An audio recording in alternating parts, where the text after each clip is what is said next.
Welcome to episode 7. In our previous episode, we followed the final days of Dermot MacMurrough, a man who had fought his way back from exile, regained the kingdom of Leinster, and then died at Ferns in May 1171, just as the consequences of his alliance with the Normans were beginning to unfold. But before we move on, I think it's important to briefly pause and reflect on Dermot's reputation. One thing I've noticed from my own YouTube channel and TikTok content is that videos on Dermot MacMurrough tend to get a noticeably higher number of dislikes than most of my other content. At first I thought it was just me, or was simply down to the video itself, but over time I was able to see a pattern, and that pattern was quite consistent. So for some viewers, even discussing Dermot is enough to provoke a strong reaction. And I think that's fascinating because it tells us something very important. Dermot MacMurrough is not just a figure from the 12th century. In Irish memory, he remains one of the most controversial names in the entire story. For many, he's simply remembered as the man who invited the Normans to Ireland, the man whose personal ambition opened the doors to centuries of conquest, colonisation and conflict. And while other kings had often hired mercenaries, what made Dermot different was not that he sought foreign help, but by promising Strongbow and his daughter Aoife, and more importantly succession to Leinster after his death, Dermot transformed mercenaries into conquerors. This, along with some truly dark deeds committed against the Abbess of Kildare in 1132, solidifies his reputation as a villain amongst many people. Dermot's choice in handing over his son and grandson to Rory O'Connor as hostages in 1169, knowing they'd likely be executed, is also cited as an example of his ruthlessness. However, Dermot's now dead, but the legacy of his choice continues. Strongbow may have claimed the kingdom through his marriage to Aoife, but that did not mean the people of Leinster were prepared to accept him as their ruler. So once again, a little reminder of the tanistry system, and Strongbow's claim was rejected by the Derban. And Dermot's brother Murchat MacMurrough would emerge as leader or Tanist or Taoiseach. He was a male member of the dynasty, he was Irish, and he represented continuity. Strongbow, by contrast, was an outsider whose power rested on armed conquest, a marriage alliance, and the support of Norman knights. Strongbow's position at this time is far weaker than a lot of history books reflect. While he controlled Dublin and had important bases at Waterford and Wexford, and he had some very capable commanders in Raymond le Gros, Milo de Cogan and Robert Fitzstephen, the Normans did not control Ireland and they barely secured Leinster. He also had very little support from other Normans outside of Ireland because he defied King Henry II. So Strongbow was essentially cut off from reinforcements and additional supplies. Almost immediately, resistance began to gather from several directions. Inside Leinster, Murchat and the other local rulers challenged Strongbow's authority.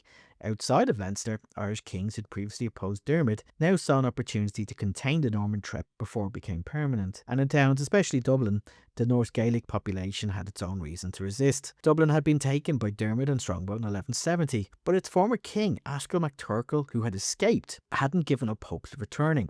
In May 1171, while Strongbow was in Ferns, likely trying to secure his claim to the throne, Ascall Mac Torcaill returned to Dublin with a fleet of ships, hoping to retake the city. The sources differ on the exact size of the force. Both Gerald of Wales and the Song of Dermot and the Earl present it as a serious attempt to recover the town. Ascall's men included warriors from the Isles and the wider Norse-Gaelic world, landed near an area close to the southern side of the Liffey. The force Ascall brought with him appears to have included warriors from the Isle of Man, and amongst his warriors was John de Wode, who's described as having come from Norway and had a fearsome reputation as a warrior. Again, we need to be cautious with the details, but the broader point is important. Ascall was drawing upon the maritime Norse-Gaelic world, not just on support from Dublin itself. While Strongbow was away, Dublin was defended by Milo de Cogan, one of the most capable commanders in Strongbow's army. Milo had already played a decisive role in the original capture of Dublin when he and Raymond le Gros launched their assault while negotiations were still taking place. Now, with Strongbow's wider position under pressure, Milo had to hold the city against an enemy who knew Dublin, understood its importance, and had returned determined to reclaim it.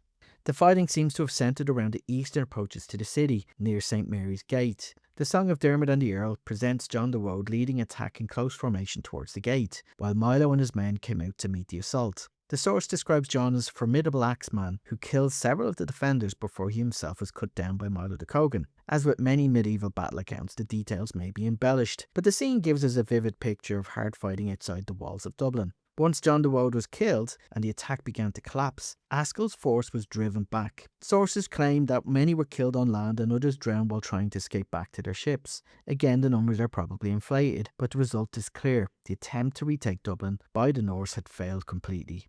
Ascall was captured, brought back to the city, and executed. The Song of Dermot and the Earl says he was beheaded in the presence of the sea folk. His death effectively ended the realistic hope that Dublin might be restored as an independent Norse-Gaelic kingdom. The city would remain enormously important, but its future would now be shaped by Norman and later English power, rather than by old ruling families of the Norse-Gaelic. But even as Dublin survived this attack, the wider Norman positions remained extremely dangerous. To the south, Waterford was coming under pressure from the Irish of Desmond. Resistance also emerged within Leinster itself. As we've already mentioned, Norman MacMurrough and his followers were openly resisting his claim, showing that Strongbow faced major opposition from the very kingdom he now claimed to rule. And most importantly of all, Rory O'Connor, the High King of Ireland, now moved to organise a much larger coalition against him.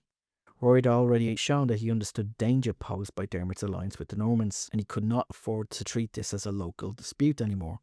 So while the defeat of Ascall secured Dublin for the moment, it did not end the danger. The old Norse-Gaelic challenge to Norman Dublin had been crushed, but a far greater threat was gathering outside the walls, a coalition by the High King himself. So as we wrap up episode 7, we can see that the Normans had won important victories, but they were still a relatively small force in a hostile country. They controlled coastal towns and strategic bases, but they did not securely control the countryside around them.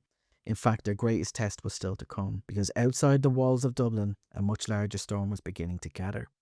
And in our next episode, we'll turn to Rory O'Connor's great coalition, the Siege of Dublin, and the moment that Strongbow and his men found themselves surrounded by the forces of the High King of Ireland. I hope you can join me for our next episode, and please do subscribe and support the channel. Any engagement that you can give the channel would be most appreciated.